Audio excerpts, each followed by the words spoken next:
નમસ્કાર. પ્રભુના ચરણોમાં વંદન. આજના રાષ્ટ્રીય હિન્દી દિવસ નિમિત્તે પુસ્તક પરિચયના કાર્યક્રમમાં ઉપસ્થિત મારા વાઇસ પ્રિન્સિપલ ભાઈ શ્રી મહેશભાઈ, ભાઈ શ્રી હિતેશભાઈ, હિન્દી વિભાગના અધ્યક્ષા બીનાબેન, તમામ અધ્યાપક મિત્રો અને વાલ્લા દીકરા દીકરીઓ. પૂછ્યું મેં કે વિશ્વ હિન્દી દિવસ છે કે રાષ્ટ્રીય હિન્દી દિવસ છે? તો એમણે કીધું કે રાષ્ટ્રીય હિન્દી દિવસ છે. તો હિન્દી ભાષા એ રાષ્ટ્રીય ભાષા છે અને ગુજરાતી ભાષા એ માતૃભાષા છે.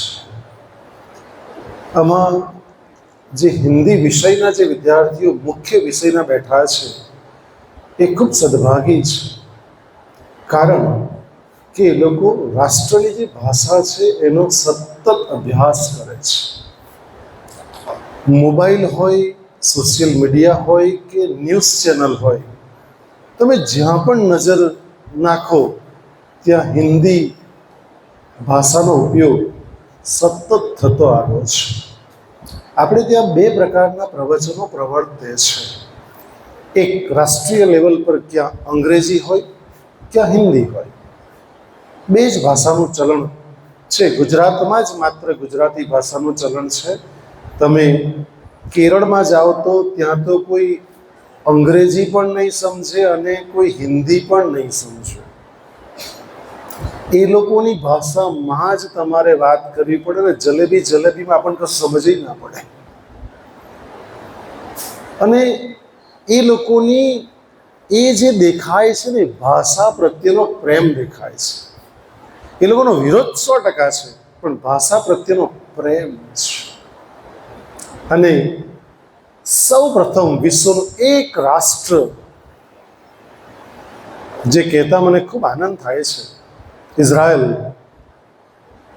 જે આખા વિશ્વમાં સૌ પ્રથમ પોતે પોતાની હિબ્રુ ભાષાની અંદર સોફ્ટવેર ડેવલપ કરેલો, જે પ્રજા આખા વિશ્વમાં છિન્ન ભિન્ન પડી હતી. ભાષાનું ઇમ્પોર્ટન્સ તમને કહું છું કે જે આખા વિશ્વમાં એ પ્રજા છિન્ન ભિન્ન પડી હતી, એ પ્રજા બધી જગ્યાએથી બધું છોડીને પોતે પોતાના રાષ્ટ્રને બચાવવા માટે એકત્ર થઈ અને પોતાની ભાષા પ્રત્યેનો પ્રેમ અદ્ભુત છે. આ જ પ્રેમ એ ગુજરાતી માતૃભાષા પ્રત્યે પણ હોવો જોઈએ અને હિન્દી રાષ્ટ્રભાષા પ્રત્યે પણ હોવો જોઈએ. જ્યારે અંગ્રેજી છે માતૃભાષા નથી કે રાષ્ટ્રભાષા નથી, એ વિદેશી ભાષા છે. ભાષા પ્રત્યે આપણને કોઈ વાંધો નથી, પણ માધ્યમ તરીકે તો 1001% મને તો વાંધો જ છે. આપણે તો અંગ્રેજી માધ્યમનું એક બીકોમમાં વર્ગ ચાલે તેની સામે બી મને તો તકલીફ, પણ એ ડિવિઝન એટલા માટે ચલાવીએ કે જે ગરીબ ઘરના વિદ્યાર્થીઓ છે ને અંગ્રેજી માધ્યમની શાળામાં અભ્યાસ કરે છે, ભક્ત આશ્રમ કે વિદ્યાકુંજ કે કોન્વેન્ટ 7 ડેમાં, તો એવા બાળકો ક્યાં જશે મિનિમમ ફીમાં ભણવા માટે? એટલા માટે ચાલુ છે અને વિદ્યાર્થીઓના હિતમાં એ ડિવિઝન ચાલુ છે. બાકી માધ્યમ સામે તો મને 1001% વિરોધ કે અંગ્રેજી માધ્યમ તો નહીં જવું છે. ગુજરાતમાં તો ગુજરાતી માધ્યમમાં જ બનવું છે. જાગૃતિને પૂછો, એ મહારાષ્ટ્રની જે મરાઠી ભાષાના ઘરમાં બોલાય છે, શીખવી નથી પડી. આપણે ગુજરાતી શીખવી નથી પડી દીકરાઓ, કારણ કે માં છે. માં માતૃભાષા અને માતૃભૂમિ ક્યારે નહીં ભૂલાવી છે. બે જ વાત માત્ર બહુ ટૂંકમાં કહી દો, મારે પણ લેક્ચર છે એટલા માટે ખાસ. એક વાત તો અષ્ટાવક્ર ઋષિ, અષ્ટાવક્ર ગીતામાં લખાયેલું છે. અષ્ટાવક્ર ઋષિ એક વખત રાજા જનકના દરબારમાં થોડા મોડા પહોંચે છે, તો એમનું જે અષ્ટાવક્ર શરીર આખું વળેલું હતું, 8 બાજુથી અંગો વળેલા હતા, એટલે આખી પ્રજા, જે બધા રાજા મહારાજાઓ, સંતો મહંતો, વિદ્વાનો, પંડિતો બેઠા હતા, બધા જોરમાં હસ્યા. શાને માટે હસ્યા? એમના શરીરને જોઈને હસ્યા. એટલે અષ્ટાવક્ર મુનિ એની કરતા જોરમાં હસ્યા. એટલે જેટલું જોરમાં હસ્યા એટલા બધા પેલા શાંત થઈ ગયા. પેલા શાંત થઈ ગયા તો તરત જે શાંત થઈ ગયા તે લોકોએ તરત ક્વેશ્ચન્સ પૂછ્યું. શું પૂછ્યું? કે તમે કેમ આટલું જોરમાં હશે? અષ્ટાવક્રાએ કીધું તમે પહેલા હસેલા, તમે કહો તમે કેમ હસેલા? કે તમારું શરીર આખું વળેલું છે ને, બેન્ડ થયેલું છે ને, એટલા માટે અમે લોકો તમારા શરીરને જોઈને હસ્યા હતા.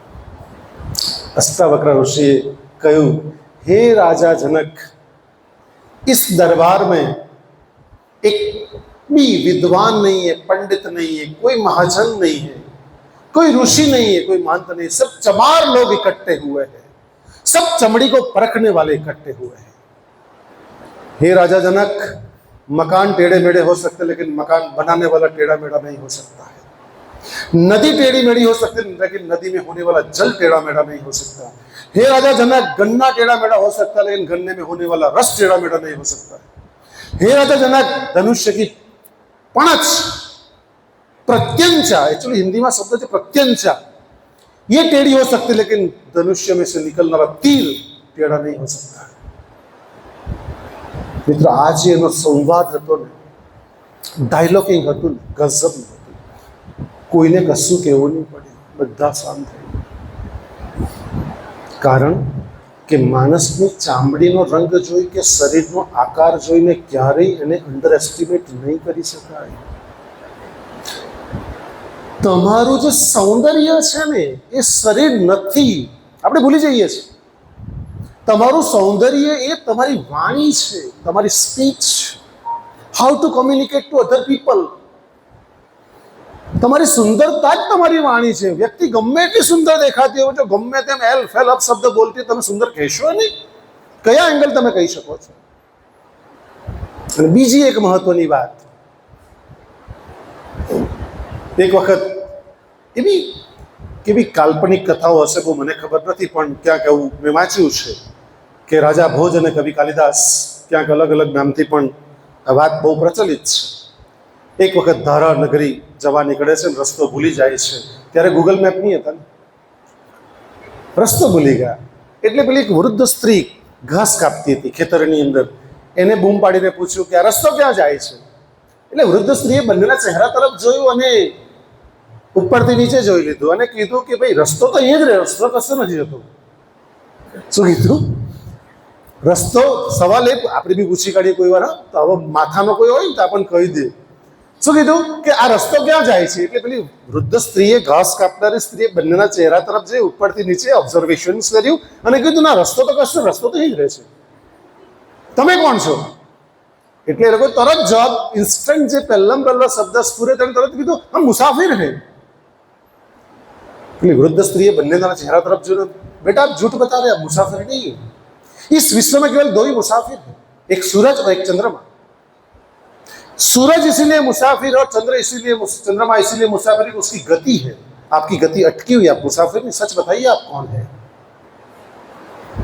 બંને જણા એકદમ ગભરાઈ ગયા. એટલે થોડીક રાજાને, એમ તો બહુ વાંધો નહીં હતો, પણ રાજાને અહંકાર આવ્યો, હમ राजा है. वृद्ध स्त्री हंसता हंसता कि बेटा आप अभी भी झूठ बता रहे, आप राजा है ही नहीं.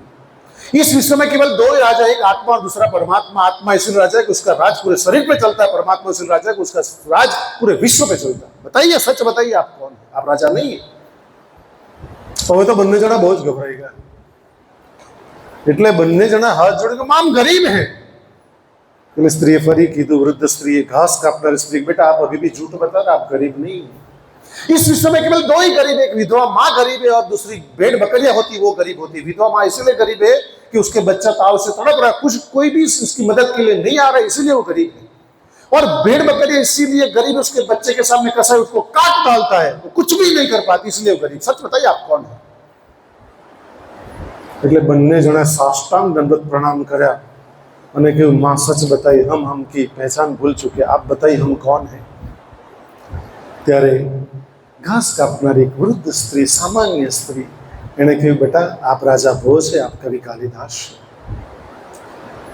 ભારતીય સંસ્કૃતિ જ્યારે આપણે એકબીજાને મળીએ છીએ ત્યારે નમસ્કાર કરવા જોઈએ, રામ રામ કરવા જોઈએ, જય શ્રી કૃષ્ણ કરવું જોઈએ. તમે ડાયરેક્ટ કેવી રીતે સવાલ પૂછશો કે રસ્તો ક્યાં જાય છે? એટલે કહેવાનો ભાવાર્થ એ છે કે તમે જ્યારે જે પણ પોસ્ટ ઉપર પહોંચો, જે માધ્યમથી પહોંચો છો, એ માધ્યમને ક્યારેય ભૂલવું નહીં જોઈએ. એટલે ઉડાન ભરવાની છૂટ છે, તમારા પગ જમીનને અડેલા હોવા જોઈએ. ભરો, કોઈ વાંધો નથી, ઉડાન ભરો, જેટલી તાકાત હોય એટલી ભરો, પણ પગ તમારા જમીન પર આવેલા હોય છે. એટલા માટે ઘણી વાર હું કહું છું કે અતીત અને ઓકાત ક્યારેય નહીં ભૂલવી. બે વસ્તુ ક્યારેય નહીં. હું ગઈકાલે ક્યાં હતો ને આજે ક્યાં છું ક્યારેય નહીં ભૂલવું જોઈએ. અને છેલ્લી વાત કે પતંગ ત્યાં સુધી સલામત છે જ્યાં સુધી દોરી સાથે જોડાયેલો છે. તમે ત્યાં સુધી સલામત છો કે પરિવાર સાથે જોડાયેલા છો. વીજળી પંખા એટલા માટે જ ફરે છે કનેક્ટિવ, જીબી સાથે છે. જેવું કનેક્શન છૂટ્યું એટલે પતી ગઈ વાત. પેચ લાગી ગઈ, કપાઈ ગયો, પતંગનું ભવિષ્ય શું છે તમને ખબર છે. એટલે આજના રાષ્ટ્રીય હિન્દી દિવસ નિમિત્તે આપ સૌને શુભેચ્છા. એક નવા કન્સેપ્ટ સાથે, નવા આઈડિયા સાથે આજે જ્યારે પ્રાપ્ત થઈ રહ્યા છે. આપણે બધા જ બચ્ચાઓ, 28 બચ્ચાઓએ ભાગ લીધો છે. 5 મિનિટમાં કોઈ પુસ્તકનો પરિચય નહીં કરાવી શકાય, બહુ વાસ્તવિકતા અમે સમજીએ છીએ. પણ એ બહાને તમે પુસ્તક વાંચો, હિન્દીમાં તમે બોલો, અમારા માટે એ મહત્વનું છે. તો ફરી એકવાર આપ સૌને ખૂબ ખૂબ શુભેચ્છાઓ. ધન્યવાદ. જય હિન્દ, જય ભારત, જય હિન્દી દિવસ.